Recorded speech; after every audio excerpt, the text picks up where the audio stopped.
Guys, जैसा कि हमने पिछले एपिसोड में देखा कि उनफेई ने जुएई को बताया था कि 31 लोग एक केव में गए थे, पर उनमें से सिर्फ 7 लोग जिंदा बचकर आ सके क्योंकि उन 7 मास्टर्स को जिनशा और जेड स्क्रॉल्स मिल गए थे। मेरे पेरेंट्स भी उन 7 मास्टर्स में से एक थे, पर उन्होंने जिनशा इमोर्टल पैलेस में जाने से मना कर दिया था, जिसकी वजह से 5 मास्टर्स ने उन पर अटैक करवा दिया होगा। यूनफेई अपने साथियों के साथ शेनबिंग विला में चला गया था, मगर जियोशान ने उन्हें रोक लिया था और उनसे मेडिकल बेज मांग रहा था। यूनफेई ने उसे झूठ बोल दिया था कि मैं हर्बल लॉर्ड का स्टूडेंट हूँ, लेकिन तभी हर्बल लॉर्ड का ग्रैंडसन गोंग सुन लिन वहाँ गया था। फिर अब हम जुएई को देखते हैं। वो गोंग सुन लिन से कहती है कि तियानवे एम्पायर में इतनी स्ट्रॉन्ग स्पिरिचुअल एनर्जी नहीं है कि यहाँ रेयर मेडिसिन को उगाया जा सके, तो बिना किसी खास मेडिसिन का यूज जाने बिना तुम अपनी वैली को मेडिसिन वैली का नाम कैसे दे सकते हो, जबकि तुमने अभी तक असली मेडिसिन देखी नहीं है। तुम लोग डॉक्टर कहलाने के लायक नहीं हो और ऐसे नाम रख रहे हो। मेडिसिन वैली का एक गार्ड कहता है कि मेरे मास्टर के पास बहुत ही अच्छी मेडिकल स्किल्स है और हर्ब्स को कल्टिवेट करने में भी बहुत अच्छे हैं। इसके साथ उन्हें एम्पायर ने हर्बल लॉर्ड का टाइटल भी दिया है और सब लोग हमारे मास्टर के टैलेंट के बारे में जानते हैं। आखिरकार तुम लोग कौन हो जो हमारे मास्टर को कमजोर कह रहे हो? गोंग सुन लिन उस गार्ड को चुप कर देता है। वो यूनफेई से कहता है कि अगर तुम लोग मुझे कमजोर समझ रहे हो और मुझे अच्छा डॉक्टर नहीं मानते, तो आखिरकार तुम मेरे ग्रैंडपा के स्टूडेंट बनने का नाटक क्यों कर रहे हो? जुएई कहती है कि हमें तुम्हारे ग्रैंडपा का स्टूडेंट बनने में कोई दिलचस्पी नहीं है। तुम्हारे ग्रैंडपा इस लायक भी नहीं है कि वो हमारे यंग मास्टर को अपना स्टूडेंट बना सके।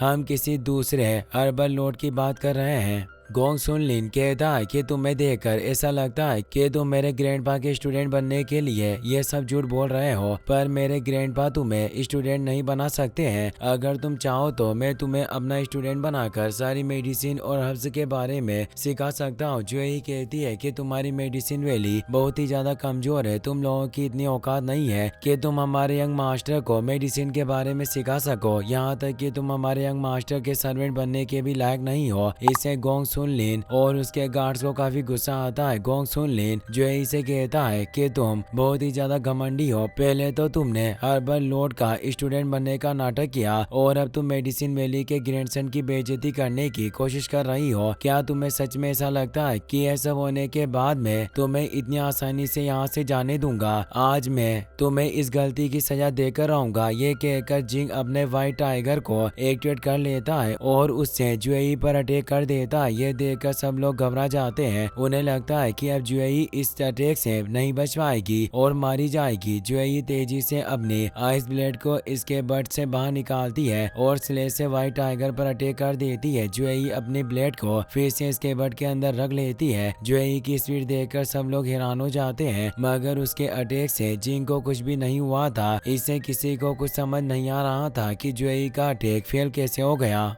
गोंग सुन लिन भी हैरान हो जाता है। वो कहता है कि आखिरकार अंकल जिंग की बॉडी पर चोट का एक भी निशान क्यों नहीं है? जिस तरह से उसने अपनी ब्लेड से अटैक किया था, मुझे लग रहा था कि अंकल जिंग को भी घायल कर देगी, पर इन्हें तो कुछ भी नहीं हुआ है। अचानक जिंग का हाथ घायल हो जाता है और उसके हाथ से ब्लड निकलने लगता है, जिससे उसे बहुत तेज दर्द होता है और वो नीचे गिर जाता है, जिसकी वजह से उसका व्हाइट टाइगर को डिस्ट्रॉय हो जाता है। जिंग को बहुत ही ज्यादा दर्द हो रहा है। वो कहता है कि इसने मेरी मेरिडियंस को डिस्ट्रॉय कर दिया, पर आखिरकार इसने ये सब कैसे किया? ये बात सुनकर सब लोग हैरान हो जाते हैं और जुएई की तारीफ करने लगते हैं। एक लड़की कहती है कि गोंग सुन जिंग एक हीरो है, पर उस लड़की ने इतनी आसानी से उनकी मेरिडियंस को डिस्ट्रॉय कर दिया। वो सच में बहुत ही ज्यादा स्ट्रॉन्ग है। जुएई की पावर देखकर के जिन खुश हो जाती है। मेडिसिन वैली का गार्ड जुएई से कहता है कि तुम्हारी इतनी हिम्मत बढ़ गई है कि तुमने हमारे सीनियर को घायल करने की कोशिश की। अब मैं तुम्हें जिंदा नहीं छोड़ूंगा। जुएई कहती है कि मैं तुम लोगों को शांति से समझा रही थी, पर तुमने मेरी बात नहीं मानी, इसीलिए तुम्हें सजा मिली है। अगर शेनबिंग विला और हमारे यंग मास्टर के बीच में कनेक्शन नहीं होते तो मैं तुम सब लोगों को बुरी तरह से मारती। इसे गोंग सुन लिन को काफी गुस्सा आता है। वो जुएई से कहता है कि क्या तुम्हें ऐसा लगता है कि मैं कोई बेवकूफ हूँ जो तुम मेरे साथियों को मारोगी और मैं देखता रहूंगा? यूनफेई गोंग सुन लिन से कहता है कि क्या तुम हमसे फाइट करना चाहते हो? सबसे पहले तुमने मेरी बेइज्जती की और तुम्हारे बेवकूफ साथियों ने मेरे दोस्तों को चोट पहुंचाने की कोशिश की अब जब तुम्हारे साथी घायल हो गए हैं तो तुम मेरे दोस्तों को डराने की कोशिश कर रहे हो। क्या तुम्हें सच में ऐसा लगता है कि मैं तुम्हें ये सब करने दूंगा? अगर आज तुम लोगों ने कोई भी बेवकूफ़ी करने की कोशिश की तो मैं तुम सबको मारने में जरा भी देर नहीं करूंगा। ये कहकर यूनफे अपनी बॉडी से एनर्जी रिलीज करता है। इन सब बातों से मेडिसिन वैली के गार्ड को बहुत गुस्सा आता है। वो यूनफे से कहता है कि तुम लोगों ने झूठ बोलकर हमारे लोगों को घायल कर दिया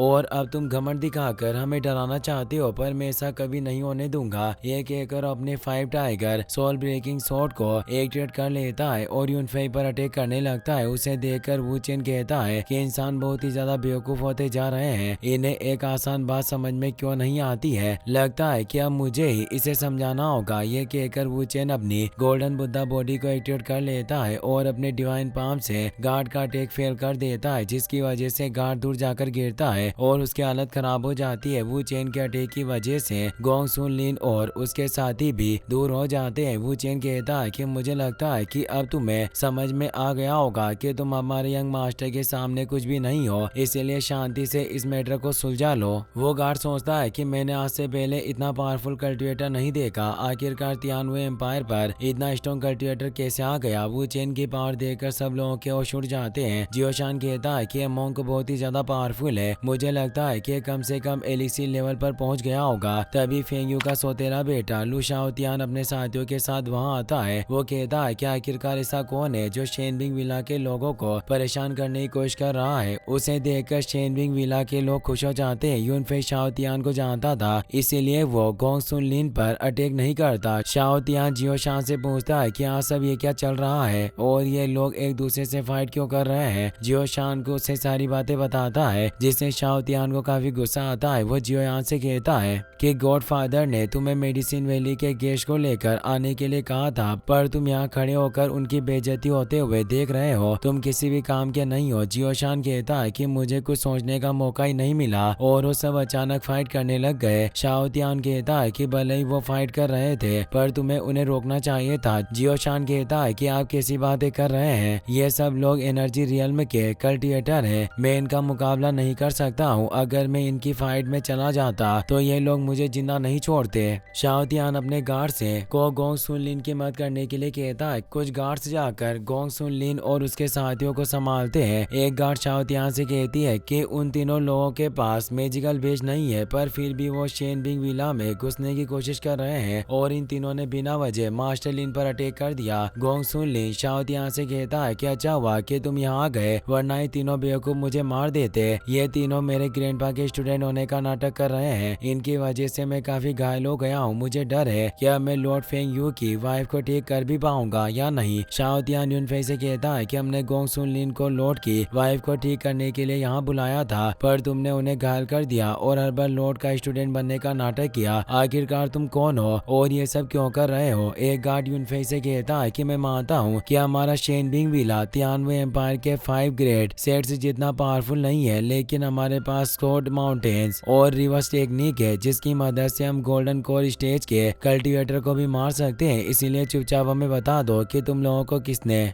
यहाँ भेजा है, इससे तुम्हारी जान बच जाएगी। यूनफे कहता है कि हम यहाँ फेंगयू की वाइफ को ठीक करने के लिए आए हैं और मेडिसिन वैली के अर्बन लॉर्ड की बात करें तो मेरा मास्टर बनने के लायक नहीं है। तुम लोगों को कुछ भी पता है और तुम ये बातें कर रहे हो। अफसोस की बात है कि शेनबिंग विला के स्टूडेंट पहले से भी ज्यादा बेवकूफ हो गए। जैसे जैसे विला की पावर कम होती जा रही है, यहाँ के स्टूडेंट्स भी बेवकूफ बनते जा रहे हैं। इसका कुछ नहीं हो सकता। इससे शाओतियान को काफी गुस्सा आता है। वो गार्ड्स को यूनफे पर अटैक करने के लिए कहता है कि जिन शाओतियान को रोकने की कोशिश करती है। शाओतियान उसे कहता है कि मेडिसिन वैली के लोग मेरी आंटी को ठीक करने के लिए आए हैं, पर इन लोगों ने उन पर अटैक कर दिया, इसीलिए अभी हमारे दुश्मन बन गए। हम इन्हें इतनी आसानी से माफ नहीं करेंगे। केजिन उसे कहती है कि तुम साथ मिलकर भी उनका मुकाबला नहीं कर सकते हो, इसीलिए बेहतर होगा कि उनसे फाइट ना करो। लेकिन कोई भी केजिन की बात नहीं सुनता। सारे गार्ड्स अपने टोकन की मदद से mountains and river short formation को एक्टिवेट कर लेते हैं। उसे देखकर गोंग सुन लिन कहता है कि in mountains and river short formation को फेंगयूग ने जिन शाओ जेट स्कूल की मदद से बनाया था। ऐसा कहा जाता है कि इस शॉर्ट फॉर्मेशन की मदद से फेंगयू ने गोल्डन कोर रियल्म के कल्टिवेटर को हरा दिया था और अब इस फॉर्मेशन की पावर देखकर मुझे इस बात पर पूरा भरोसा हो गया है। सारे गार्ड अपनी शॉर्ट फॉर्मेशन से यूनफे और उसके साथियों पर अटैक कर देते हैं, लेकिन यूनफे अपने बाओ वांग पाम की मदद से उनके अटैक को फेल कर देता है और उस फॉर्मेशन को डिस्ट्रॉय कर देता है, जिसकी वजह से दूर जाकर गिरते हैं और उनकी हालत खराब हो जाती है। ये देखकर सब चौंक जाते हैं। शाओ तियान कहता है कि इसके अटैक की पावर कम से कम ग्रेट युआन पील रियल्म में पहुंच गई होगी। सब लोग यूनफेई की पावर देखकर हैरान हो जाते हैं। इसी के साथ ये एपिसोड यहीं पर खत्म हो जाता है। गाइस, अगर आपको वीडियो पसंद आया हो तो इस वीडियो को लाइक करने के साथ साथ चैनल को सब्सक्राइब जरूर कर लेना। मिलते हैं नेक्स्ट वीडियो में। Thanks for watching.